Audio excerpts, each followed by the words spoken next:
Gloria and Marty. Thanks for coming. It's really appreciated. Pleasure. Absolutely. So, when I heard your story, I really was touched. And what touched me the most in the story is how much support, how much love you are surrounded by. And one of the messages that you wanted to bring across is the importance of the support from your family, but also from caring, from dedicated caregivers. Could you tell me a little bit about how you assembled that team that was rooting for you when this was announced to you? I'll let Gloria answer. When somebody in your family is diagnosed with cancer, cancer targets one person, but it affects the whole family. It's not just one person, it's your whole being. And we were very fortunate from the day that Morty was diagnosed. Our children were with us that day. We made a decision that we couldn't stay where we were, and with the help of a very good person, we got to Dr. Zagopoulos. And we've never looked back. And I think that that's one of the most important things is you have to look forward. You can't look back. You have to look at what you have around you. You have to understand that your whole life has just changed. Morty was told that he was a candidate for the Whipple surgery. And after 2 months, he was taken into surgery. The family was together. And we looked up about 4 or 5 hours later and we saw Dr. Zagopoulos. And we said, this can't be good. And we walked out and he said, he's fine. And he said, but when we went in, it had spread to the liver. At which point I looked at myself, and I've said this to Dr. Zagopoulos, I thought he'd lost his mind. How could you tell me that my husband is fine when you just told me that the cancer has spread? Yeah, usually that's what people understand Right. when you hear that. Yeah. I think basically he was telling me that he was alive, and then he went in and he spoke with Morty, and he's very kind, very gentle.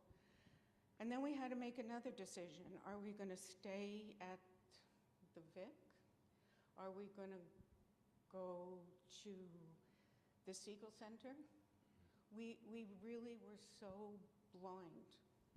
And again, our guardian angel said to us, I want you to see Dr. Bouganim.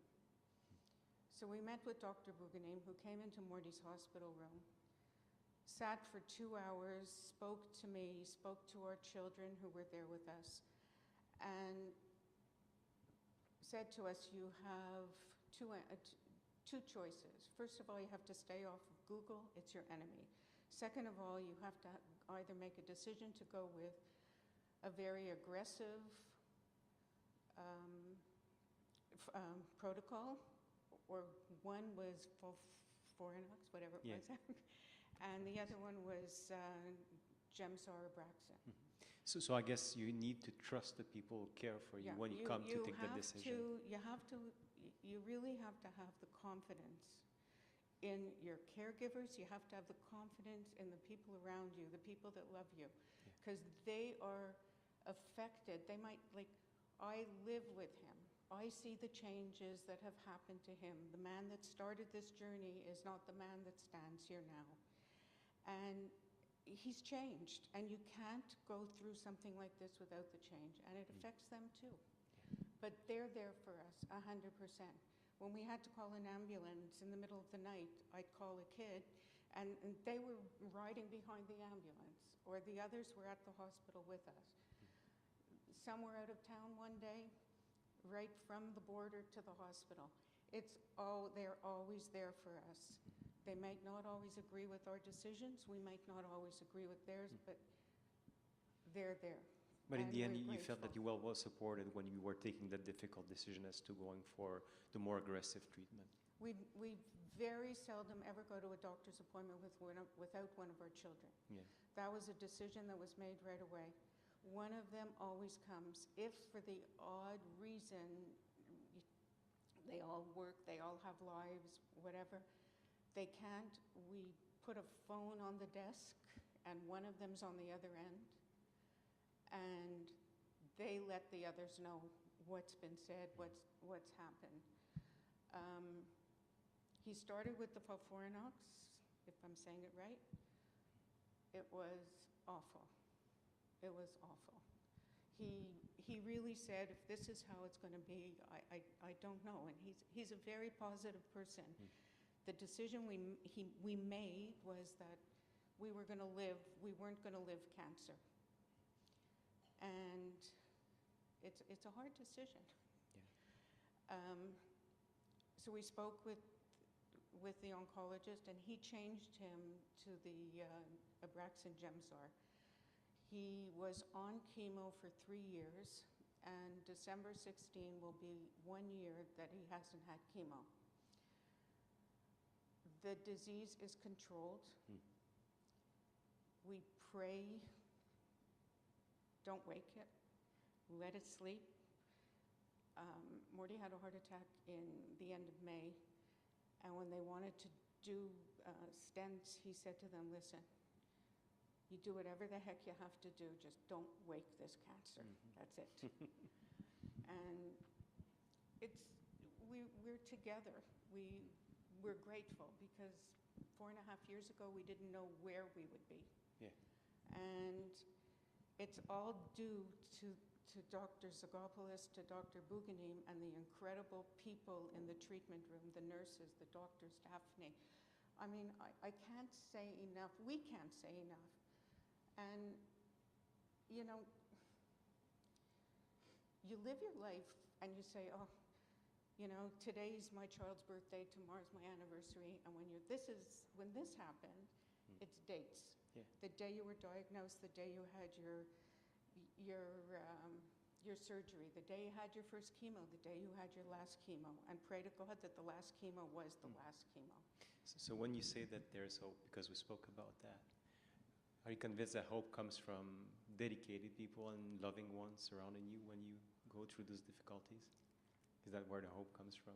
I think that strength Comes from from family, strength comes from your caregivers, strength comes from your surroundings. You live in a community. You know that there are people. I haven't met any negative people. People are so supportive. People care. And it's so important. You need it. You may feel, oh, I'm not going to say. He said to me, well, the night he was diagnosed, he said, I don't want my grandchildren to know. And I said to him, it's not your call. They're not your kids. The kids had a meeting in the emergency room and discussed how they were going to deal with it. A few weeks later, we were sitting in my son's backyard, and his then probably 11, 12-year-old son ran in. And he ran over to Morty, and he stopped dead. And he said to him, what's the matter? He said, nothing. He says, you don't have to be scared. I'm fine. It was after when my son approached him, and he said, he was so green that it scared me.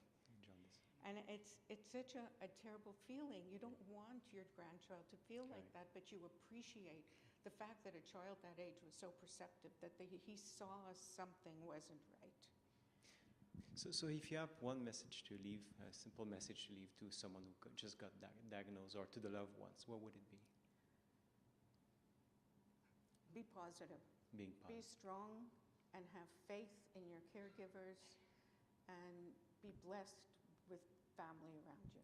All right, thank you very much, Gloria. Thank you, Marty. Couldn't have said it better. Thanks, Gloria. Thank you very much. Thanks. Okay, quite inspiring words. I would like to welcome Richard to the podium. So for our next interview, Richard Beauchamp.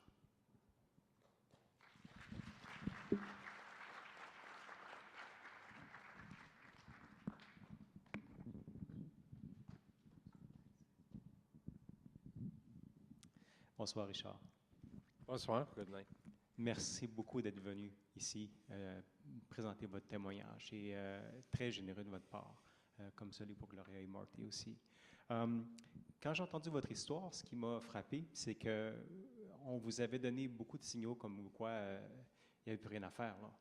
Puis vous avez, par je ne sais quel miracle, été mis en contact avec des chercheurs ou avec un médecin-chercheur qui a fait une grosse différence. Pourriez-vous me raconter comment cette rencontre-là, comment vous avez été mis en contact avec Dr. Zogopoulos? Zogopoulos, comment je t'atterris avec lui? Bien, au départ, j'avais été dans un autre hôpital avoir un diagnostic là, après un scan, et puis le scan disait à Saint-Jérôme comme quoi j'avais un cancer du pancréas qui était inopérable, selon le diagnostic. Et puis, c'est là qu'après une réunion dans un autre hôpital ici à Montréal, qui ont reparlé du même diagnostic, j'étais allé là avec 2 témoins là, pour essayer de comprendre ce qu'on pouvait faire. Essayer de former une équipe aussi. Là. Ouais. Et puis, là, j'ai vu que non, je ne m'en allais pas dans la bonne direction. Fait que là, j'ai commencé à en parler à mon entourage, à ma famille, et puis à Donald, mon frère, là, qui travaillait pour les Canadiens de Montréal. Il est en contact avec Dr. Mulder qui est bien connu ici à Montréal. Dr. Mulder, qui avait une bonne connaissance à l'hôpital Johns Hopkins de Baltimore, qui est un des instituts les plus évolués au point de vue recherche à cancer, qui a dit qu'il y avait une super équipe ici à Montréal qui opérait sur Westmount Square, l'équipe du docteur Zogopoulos Mitrakos. Une semaine après, j'avais un rendez-vous. Clox, on me demande les vidéos, puis ça. Ah, il dit, le docteur Mitrakos, il dit, maybe we can do something for you. Oui. Ah oui, maybe, c'est bon ça. There's a hope there. So après ça, ben, j'ai participé à leur étude. Puis on s'est rendu, on pourrait, après l'étude des scans, il dit on va te donner la chimiothérapie, mais il faut rapetisser la tumeur. Et puis, finalement, on s'est rendu jusqu'à l'opération, qui était pas facile, 16 heures sur la table d'opération, wow, mais qui était un succès, grâce à une équipe de médecins extraordinaire. Dans ce cas-là, il y a l'identification d'une mutation qui était clé. On parlait de médecine personnalisée. Plutôt, dans votre cas, il y a vraiment eu une percée là, quand il y a eu l'identification. Oui, il y a eu une identification génétique là, de la mutation génétique au PALB2. Et puis, semble-t-il que le Fulfar-Inox était indiqué dans cette condition-là. C'est ça que vous disiez. La découverte de la mutation indiquait que c'était des bonnes nouvelles, mais ce n'était pas tout à fait clair pour vous pourquoi c'était une bonne nouvelle et pourquoi ça changeait le traitement. Mais c'est comme vous l'avez indiqué, ça répond à cette mutation-là. Le traitement est indiqué quand cette mutation. Moi, le traitement, contrairement à l'interlocuteur avant moi, ce traitement-là qu'on dit très agressif, c'est comme je prenais du Kool-Aid. J'ai jamais eu un mal de cœur, j'ai jamais rien eu, c'est comme je prenais rien. Là, fait que j'ai été béni, moi, je te dirais, d'avoir un traitement facile comme ça. Et puis, après ça, après l'opération, on a eu un autre traitement, je pense qu'on a fini un traitement à la gemcitabine, si je ne me trompe pas. Et puis, ça aussi, ça n'a pas donné d'effet secondaire, aucun effet secondaire. Quand il n'y a pas d'effet secondaire comme ça, c'est facile, tu sais. Oui. Fait qu'il n'y a pas de courage à avoir là. T'sais, on me dit, t'es courageux. Mais non.